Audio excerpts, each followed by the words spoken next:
तो भाई लोग कैसे हो सारे के सारे। तो मेरा नाम है रोनी और आज हम पढ़ेंगे क्लास 10th का चैप्टर 4। तो देखो इधर चैप्टर 2, चैप्टर 3 और अभी चैप्टर 4, ये तीनों आपस में भाई भाई है।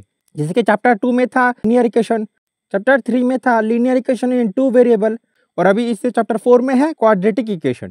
तो आप भूल के सपनों में भी कभी इसे तीनों चैप्टर को एक साथ मत कर देना, तीनों चैप्टर अलग अलग है।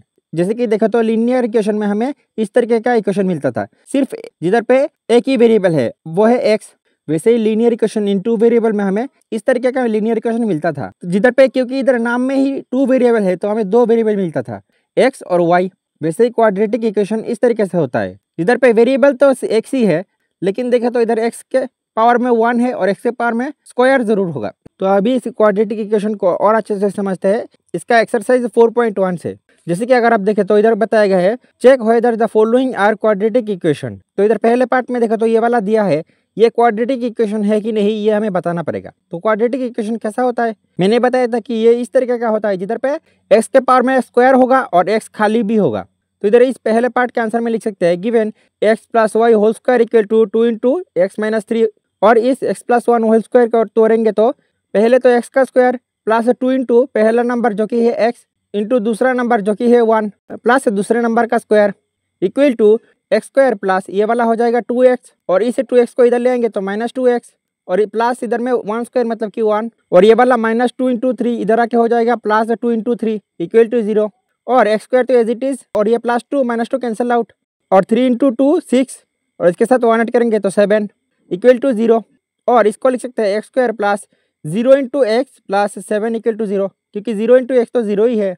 अब इसको और इसको देखो ये दोनों सेम फॉर्मेट में आ गया, दोनों पे ही एक्स का स्क्वायर है और एक टर्म में एक्स है, तो हम इधर नीचे लिखेंगे since we can write this equation as a x square plus b x plus c equal to 0, so it is the quadratic polynomial.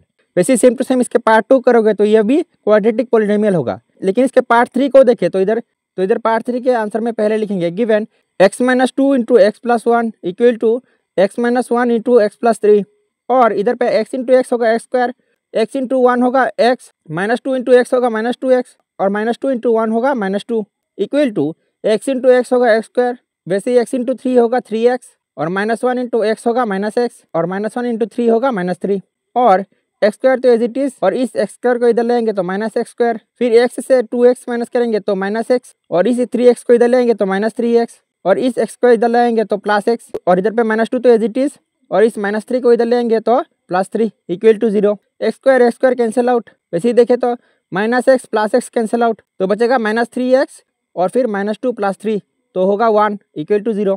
तो अब इसको और इसको कंपेयर करें तो इधर x के टर्म है लेकिन एक्स स्क्वायर के टर्म नहीं है। लेकिन अभी आपके मन में ये भी हो सकता है कि इधर पे और पहले की तरह 0 into x square minus 3x plus 1 equal to 0 लिख दे, तो फिर इसमें और इसमें देखे तो x भी है एक्स स्क्वायर भी है, लेकिन इसके बाद भी मैं बताऊंगा कि अभी भी ये क्वाड्रिलेटरल नहीं है, क्योंकि अगर आप चैप्टर 1 में देखें तो लीनियर इक्वेशन इस तरीके का बनता था ax plus c equal to 0, तो फिर और इसको 0 into x square plus ax plus c equal to 0 भी लिख सकते हैं। तो फिर देखें तो लीनियर इक्वेशन भी तो क्वाड्रेटिक पॉलिनोमियल हो गया, तो फिर तो इसका मतलब ये है कि चैप्टर 1 और ये वाला चैप्टर सेम है, लेकिन ऐसा बिल्कुल भी नहीं है। और ये मैं आपको इतने यकीन से कैसे कह सकता हूँ, क्योंकि अगर आपको याद हो तो चैप्टर 1 में लीनियर इक्वेशन को हम ग्राफ के मदद से भी सॉल्व कर सकते थे, लेकिन इधर क्वाड्रेटिक इक्वेशन को आप ग्राफ के मदद से कभी भी सॉल्व नहीं कर सकते। तो देखो तो दोनों चीज़ बहुत अलग अलग है। तो आप क्योंकि आंसर में ये वाला लाइन लिखने का कोई मतलब नहीं बनता तो इसको काट देते हैं और नीचे लिखते हैं since we cannot write the above equation as a x square plus b x plus c equal to 0, so it is not a quadrilateral. वैसे ही है इसका पार्ट 4, पार्ट 5, पार्ट 6 ये सब, लेकिन जब आप इन सबको करोगे तो किसी में ऐसा हो सकता है कि x cube plus 2x square plus 3x plus 7 equal to 0। तो अगर इक्वेशन में एक्स स्क्वायर से ज़्यादा टर्म है जैसे कि क्यूब या फिर x के पावर 4, x के पावर 5, तो फिर ये क्वाड्रेटिक इक्वेशन नहीं होने वाला, क्योंकि क्वाड्रेटिक इक्वेशन में सिर्फ एक्स स्क्वायर और x होना चाहिए बस। उसके बाद क्वेश्चन नंबर 2 को देखें तो ये पिछले चैप्टर की तरह ही नीचे हमें पार्ट 1, पार्ट 2, पार्ट 3, पार्ट 4 में हमें हिंट दिया है, हमें इनसे क्वाड्रेटिक इक्वेशन बनाना पड़ेगा। तो ये करने से पहले मैं आपको बताऊँ कि पिछले चैप्टर में जो इस तरीके का क्वेश्चन था इसमें हिंट में हमें 2 चीज़ें फाइंड करना पड़ता था, जैसे कि x और y, और फिर क्वेश्चन में 2 कंडीशन था जिसका यूज करके हम 2 इक्वेशन बनाते थे। लेकिन वहीं पर इस चैप्टर में देखें तो चैप्टर 3 की तरह इधर पे भी आपको 2 चीज़ फाइंड करने के लिए बताएगा, लेकिन वो 2 चीज़ों को आप x और y नहीं लिख सकते, क्योंकि इस चैप्टर में सिर्फ एक ही वेरिएबल होना है, वो है x। तो क्वेश्चन के पहले हिंट में हमें दिया होगा कि दूसरा क्या होगा। जैसे कि इधर इस क्वेश्चन के पार्ट 1 को ले तो इधर है the area of a rectangle plot is 5 to 8 metre square. तो रेक्टेंगल शेप का कोई प्लॉट मतलब कि खाली जमीन है, इसका एरिया दिया हुआ है 5 to 8 मीटर स्क्वायर। लेकिन हमें क्या पता है, रेक्टेंगल का area equal to length into breath.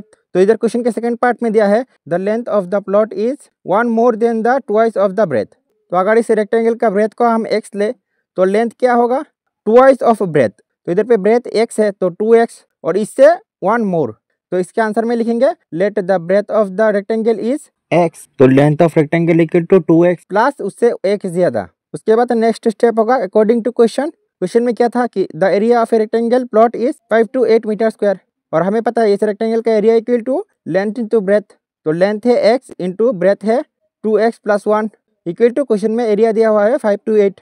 और इधर पे x इंटू 2x होगा 2x स्क्वायर, x इंटू 1 होगा x। So therefore the required quadratic equation is 2x square + 1 equal to 5 to 8। वैसे ही सेम टू सेम है इसका पार्ट 2, पार्ट 3, पार्ट 4।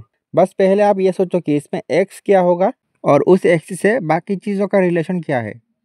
तो ये सब आपके लिए होमवर्क है, अगर कुछ गड़बड़ हुआ तो कमेंट में बताना, ठीक है। नेक्स्ट वीडियो में हम इसका एक्सरसाइज 4.2 करेंगे, ठीक है।